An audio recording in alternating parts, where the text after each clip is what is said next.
Even though there's all that stuff going on in the world, the one thing that I want to bring to your focus at this time is that your soul and all souls who are coming into this time period knew in advance what they were coming into, and therefore they were prepared. And also, they were at a place in their evolution that they could come into such an environment with the challenge of maintaining their heart intact, as well as their ability to connect to the light. And the light is always the light within that connects you to the bigger light. So we're not talking, worshiping and discipline and any of that spiritual stuff. I'm speaking simply about souls. Oof, I love these goosebumps. Souls, or us as the expression of our soul, we are completely equipped for this time period. Now, with this hand represents our soul. Call it our soul, but let's just think of it as consciousness. And consciousness is just so multi-layered, and it's all information fields. And this hand represents the physical or the form. So when our consciousness, all this stuff that's our history, comes into the form, it still has those. And it doesn't come in because it's coming in to this time period to have to struggle. Although struggle might be someone's path for whatever reason, but it doesn't necessarily have to be interpreted the way we might interpret what a struggle is. So we're fully equipped. So the first thing I want you to realize is that you and all of us are fully equipped for these times. And we were not sent into these times to struggle and to have no way and no hope and nothing forward and not have our needs met, because it's an abundant universe.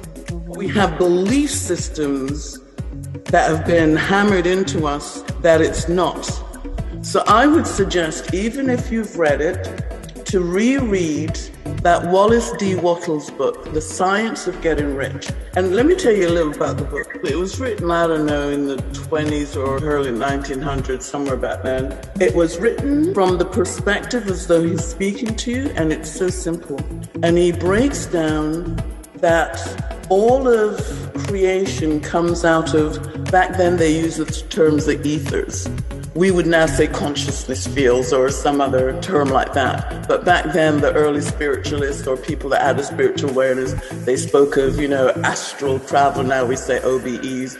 So he said all of creation comes out of the ethers. Doesn't matter what you create or what we experience, it's still all coming out of the ethers.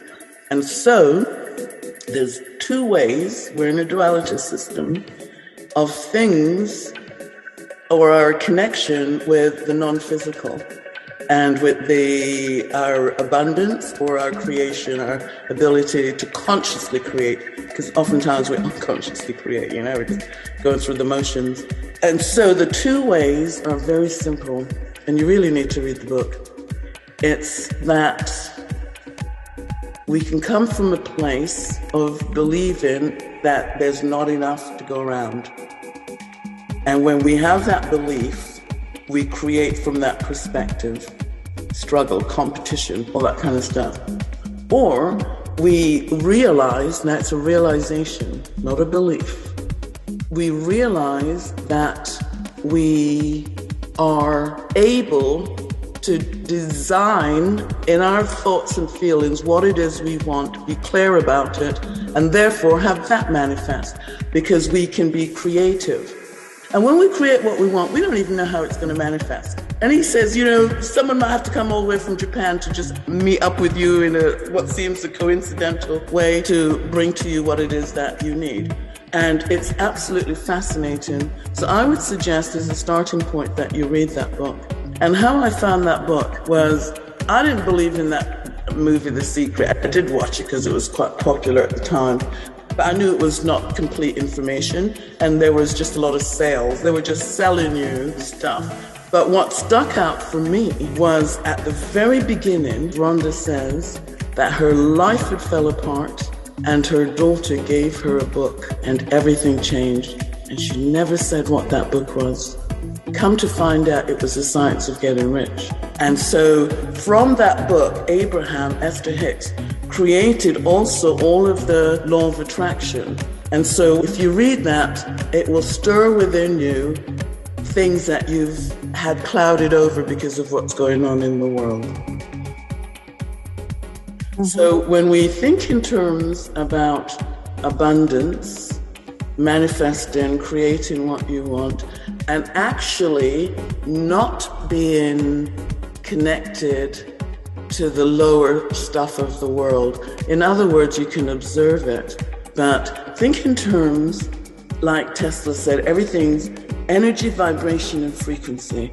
So all of this consciousness, the spiritual part of yourself, when it comes into form and to create this physical, whatever is limited to that physical form, or if you were a fish, you'd be limited to a fish form or a tree, whatever. So when consciousness is limited to that human form, these consciousness fields you're connected to are still there, but we're limited to our 3D brain, so we can't actively know about that kind of stuff unless we seek it out. And people seek out deep meditation, or that's where their spiritual practices come in, but it's there. And our body, because it's the house of all of those consciousness fields, stores all the information. I think of it as not just our subconscious, but our soul's history of everything. It's all there in the body. It's anchored into the body through these energy fields. And then our beliefs will make some more prominent or not. And that's why when people have a realization, it's like, bang, they just switch and everything changes. Or let's just say, you'll hear of stories where people just quit smoking overnight. They didn't have to go through this, that, and the other, or just quit drinking. Because it's like they switched one gear to the next because it's there. So having said all of that, I just want you to just have that awareness that it's nothing that you have to do. It's that you have to allow the gears to slot into place. Because otherwise, when they're not, you're not able to go and have the momentum. So it was shown to me one time, like I was inside of it. I don't know, it was a clock, but I'm thinking it would be like when you see a picture of a clock and they've got all these different wheels and things. So it was like being within it and just seeing how they're all going and how when they slot into place, everything just flows. And I was told that it's that simple. Things have to just slot in. We have to allow them to slot in. And we allow them to slot in by actually being in our body. And so what a lot of light workers, I hate that term, but what a lot of people who think of themselves as light workers and spiritual is they're not actually grounded.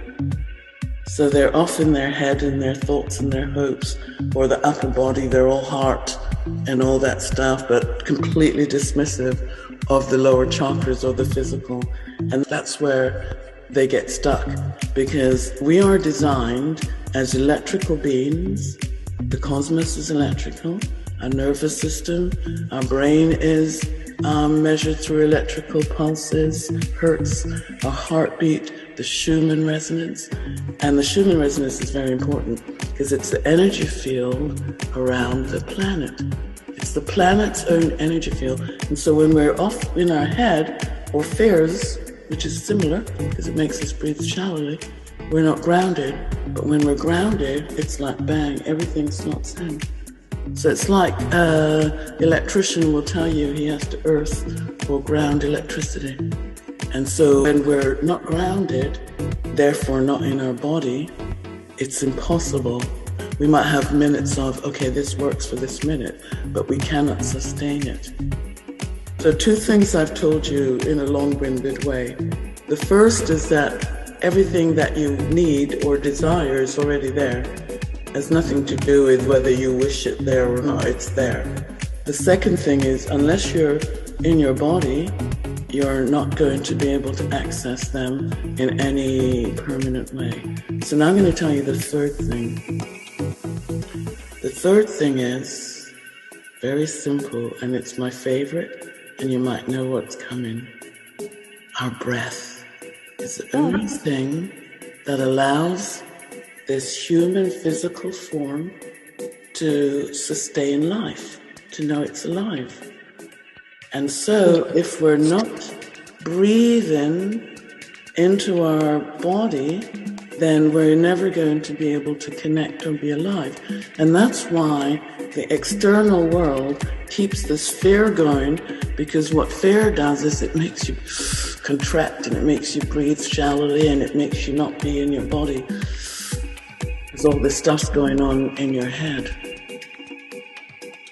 And so what I'm going to ask you to do is just close your eyes for a moment and just take a nice deep breath in.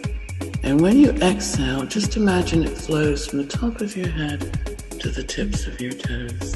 And I'm going to be quiet, just let you do that on your own without me talking in the background.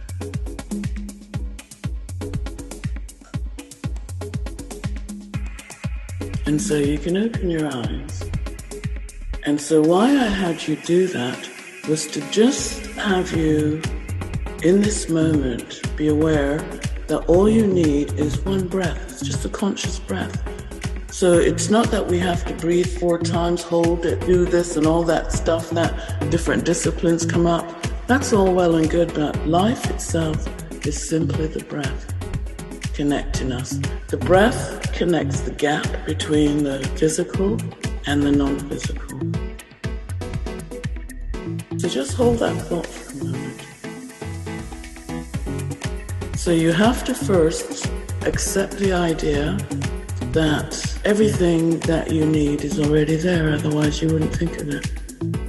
It's already there. You don't have to even know how or why. It's like us saying we believe in God, but what is God? There's certain things that as soul, as infinite beings, we know, but trying to put them into 3D words through a 3D brain is difficult.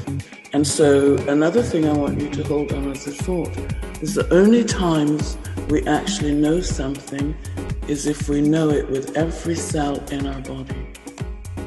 Not we believe it, not we think it, but we know it. I love these goosebumps. And it simply means when it's grounded, then it's a knowing. Otherwise it's a thought, it's a belief, it's a perception, it's all these mind games. And so as spiritual beings moving through these times, we have to know that we are connected. Doesn't matter what the external story is, and that our soul, not necessarily our conscious mind, but our soul knew in advance the times we were coming into. And we never know ourselves in advance how things are going to work out, because we're limited to our spiritual limitations of being in a physical body.